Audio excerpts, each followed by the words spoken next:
Hey everyone, today I'm going to go ahead and give the most honest review possible regarding the OnePlus 7 Pro. I'm not going to go too much into specification in this video. I'm going to just go off the specifications that are given from the phone. But first and foremost, if you guys are worried about battery life, I wouldn't really worry too much about this phone because the Warp charger is a really fast form of charging. I'm currently using it right now to charge the battery of the phone. Sometimes I don't even charge this phone up to 2 days. So that go ahead and already gives you enough what this phone is capable of. This is the 256 7 Pro gray model. This is offered at T-Mobile locations. The blue model has to be placed order online, I believe, or some store locations might have them. This is a video for you people out there that are debating on purchasing this phone, or you're trying to find how this could suit you in the work environment, or if you work from your phone the whole time and you need something that's going to be reliable and powerful to handle multiple tasks, such as like apps being open, phone calls, video calls, etc. You need to get access to exactly everything on your phone at any given moment, and you want to have good signal strength. One thing I always say for any carrier: do not blame the carrier for your bad service. Now, before you guys go out to me, okay, so what the heck, why are you bringing this up in this video? Why do I care? First and foremost, I have an iPhone 8 Plus. My service on that phone is absolutely garbage with T-Mobile. Not T-Mobile's fault, but the phone's fault. Every single time you get a new phone, you're gonna get better antennas in the phone. This phone has really nice antennas in it. It's 600 band, so this phone definitely it does go ahead and get everything in the bag regarding good service coverage.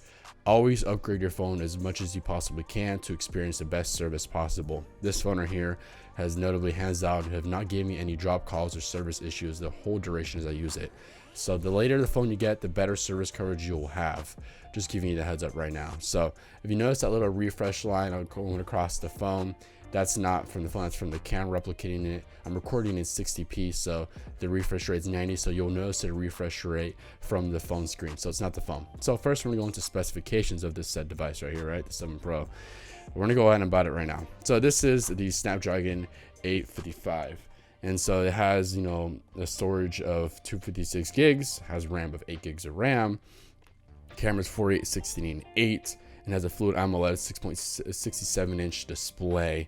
It's a 7 Pro model. It's running Oxygen OS, Android version 9. This is the GM 1915 model, and this phone right here is definitely a killer device. Now the storage itself is a lot. They don't include a SD card slot in this phone, which is a downfall. Not a big fan of that. This is the one with the pop-up camera, if you guys are ever wondering. So the pop-up camera is actually pretty cool. It's really quick when it comes to unlocking the phone. I just unlocked it with my face at a weird angle. But yeah, no, this camera itself is probably one of the coolest things ever. It's something to show your friends. I guess it's kind of like, per se, I guess something niche, something that you guys want to show off. Oh look, I'm about to take a selfie and then the camera pops out. If you guys are worried about this phone falling and smashing the camera, you can drop the phone. I'm gonna do a drop test from a higher height. I'm gonna go ahead and see if it caches itself and closes.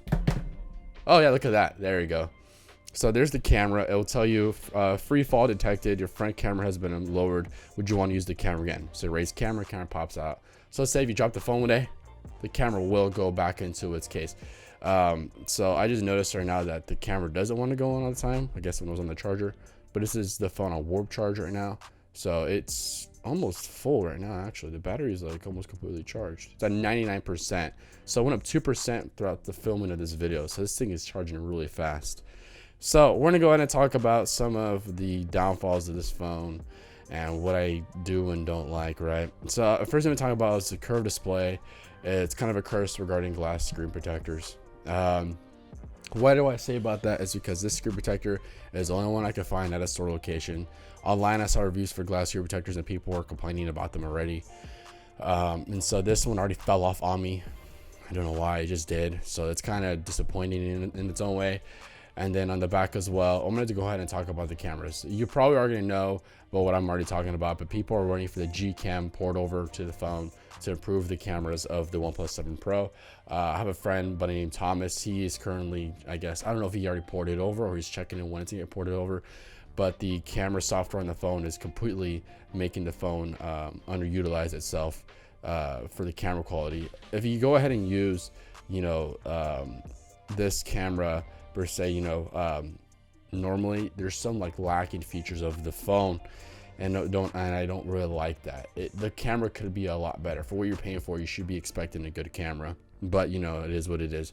Hopefully that Gcam port over will fix that, but you know, you never know. But besides all that, it does have the wide angle camera. So there's my hand, wide angle, there it is, normal, right? And then there it is up close, so you can literally see, you know, how ashy my hands are. So we're gonna go back to wide angle, so that's cool. It shoots 4K. You know, every phone at this point is shooting 4K, but you know, that is, you know, the usuals of this phone. The battery life is like 4,000 milliamp hours. I honestly, to be 100% honest, I can't complain about the battery life. Some people are like complaining about it, but like if you're too damn heavy on your phone, like you're being excessive and you just literally live off your phone and you don't have anything else, it's gonna affect any phone you're gonna get by the end of the day. Another thing people are complaining about is the lack of headphone jack. Thanks to Apple, says the iPhone 8 and I believe the iPhone 7, all phones are removing their headphone jack to say to give bigger battery life, to say to add a bigger screen, to say to do etc.